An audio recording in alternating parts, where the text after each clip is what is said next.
Здравствуйте, Кан Валерьянович. Здравствуйте. Абхазия и Южная Осетия рассматриваются Западом как абстрактные территории, судьбу которых предлагается обсуждать без их участия. Госминистр Британии озвучил стандартный набор клише про территориальную целостность, оккупацию, необходимость вывода войск. Комментируя его выступление, вы отметили, что такие формулировки далеки от реальности. Тезис о 20% оккупированной территории Грузии, которые повторяют из раза в раз грузинские и их дружественные западные, министры и вообще в целом политики. Этот тезис давно уже утратил убедительность как с точки зрения международного права, так и в политическом плане.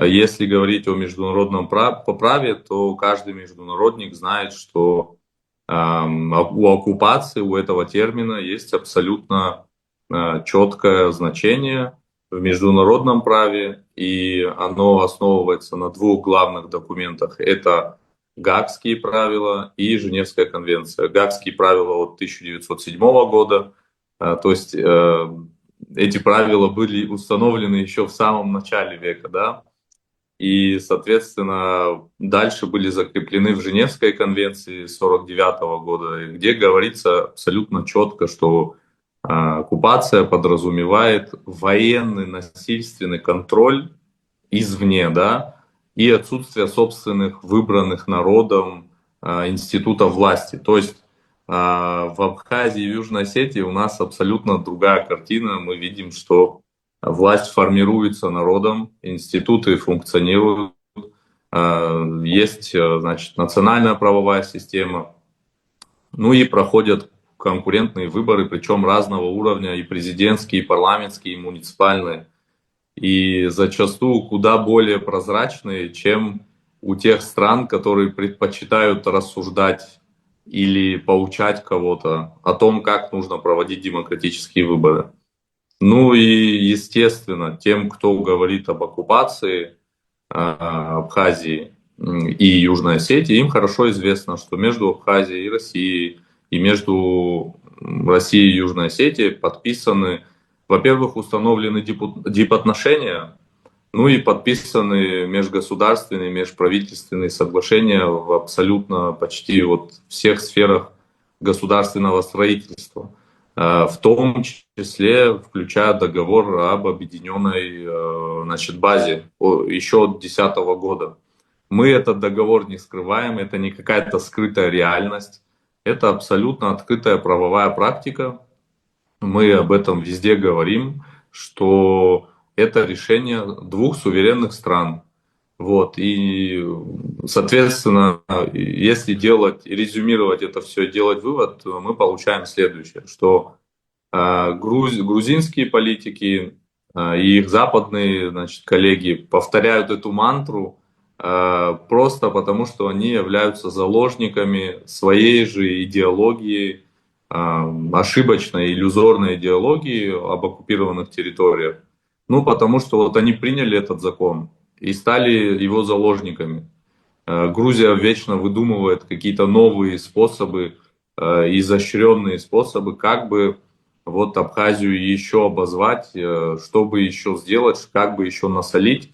А на самом деле нужно быть более прагматичными, признавать сложившиеся политические реалии не только в Абхазии, но и вообще в целом в регионе Южного Кавказа, смотреть правде в глаза, ну и наконец-то уже начать нормальный, равноправный диалог. Да, конечно, у нас есть диалог в рамках женевских дискуссий, но там всегда наш министр иностранных дел, сейчас на последнем раунде Олег Цасович, он абсолютно однозначно обозначил позицию нашу, и в том числе по поводу так называемой оккупации Абхазии, да, но они не слышат нас, потому что их же законы не дают им возможность нас слышать.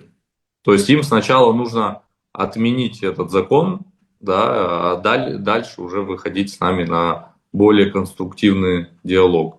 Как вы и сказали, Грузия уже на протяжении многих лет не меняет политику в отношении Абхазии. Почему Грузия не ищет какие-то иные пути решения сложившейся ситуации? Предлагаем в основном мы, хотя не мы заинтересованы в первую очередь в окончательной точке в нашем с Грузией конфликте.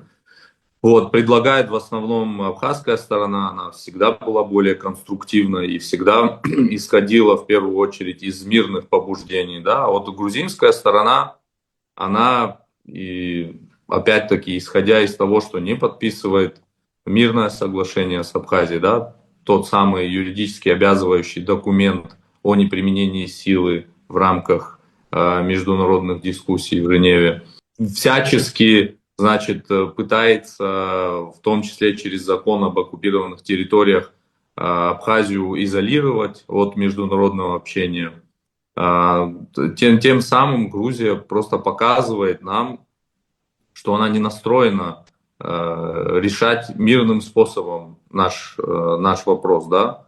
То есть они для себя где-то еще, значит, оставляют какие-то реваншистские, шовинистские, реваншистские настроения, тем самым подпитывая ту часть, которая настроена агрессивно в отношении Абхазии в Грузии, да, вот подпитывая их настроение, Грузия, значит, во-первых, трансформировала конфликт в целом из грузино-абхазского в грузино-российский. То есть Грузия изобразила из себя жертву, то есть она по факту агрессор. Грузия начала войну, да, но она, значит, сделала, грузинские политики сделали так, что сегодня Грузия представляет себя жертвой, да, что вот якобы, значит, Грузию оккупировала Россия, часть ее территории оккупировала, имея в виду Абхазию и Южную Осетию, что вот Россия, вернее, напала на Грузию в Южной Осетии в 2008 году. То есть Грузия полностью поменяла свой нарратив, тем самым вытягивая все силы финансовые, в первую очередь, из Запада на то, чтобы решить эту несуществующую проблему. То есть Грузия придумала эту историю и, значит, получает финансирование для того, чтобы этот вопрос решить. А дела-то обстоят совершенно иначе, мы все это знаем. Правда находится в противоположной стороне. Вот, к сожалению, пока политическая элита в Грузии наконец-то не признает, что нужно садиться и общаться с абхазами, с южными осетинами, решать вопросы, да, они с Великобританией или другими западными странами где-то на заседаниях ОБСЕ решать нашу судьбу, они никогда, ну, вернее, не то, что они, а мы все вместе никогда и не выйдем из этого порочного круга. Вот. Относительно конкретно Абхазии и Южной Осетии мы уже определились со своим путем, идем, значит, строго соблюдая международные нормы, развиваемся в тесном сотрудничестве с Россией. Вот. И мы, в принципе, как-то без этого все эти годы выживали, без Грузии, да, и дальше будем развиваться, я уверен, успешно. Поэтому тут в первую очередь нужно смотреть на разрешение всех этих вопросов как, значит, улучшение ситуации со стабильностью, безопасностью в регионе всего Южного Кавказа, да, то есть это будет не только для Абхазии или для Грузии хорошо, а для всего региона на самом деле. Но без подписания соглашения о неприменении силы, вот это все будет иметь смысл? Возможен ли устойчивый мир, вот так скажем? Подписание мирного соглашения – это лишь только первый шаг на пути к восстановлению, скажем так, доверия со стороны Абхазии в отношении Грузии. Ведь у нас никакого абсолютно доверия к их действиям нет. А подписание соглашения – это будет таким первым сигналом к тому, что Грузия наконец-то осознала, что она сделала, осознала свою ошибку, и что готова понести в полной мере, значит, ответственность за эту ошибку, признав суверенитет Абхазии.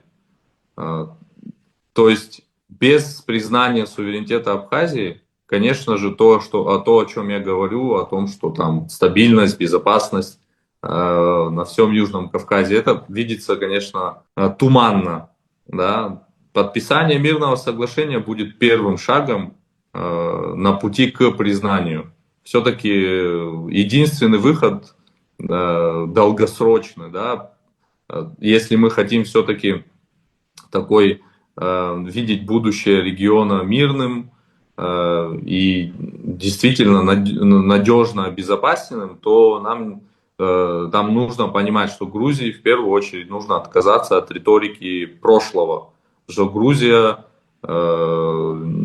абсолютно не предлагает никакие новые решения, вернее, подходы к решению нашего вопроса. Да? Грузия должна признать простую вещь. Диалог с нами возможен только если будет признана наша правосубъектность.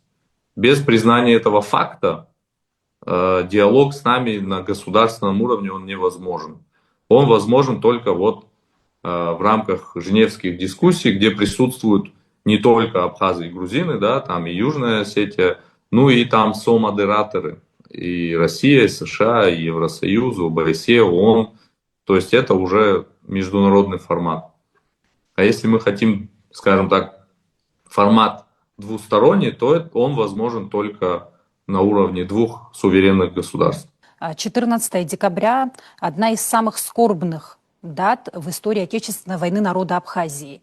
В 1992 году в этот день был сбит вертолет с мирными жителями, летевший из Тхорчала. Как и тогда, и сейчас грузинская власть, грузинская сторона не признала и не признает ответственность за вот это преступление. Ладская трагедия останется на всю жизнь в памяти нашего народа. Пострадали женщины, дети, старики, беременные женщины, да, то есть люди, которые абсолютно никакого отношения не имели к военным действиям.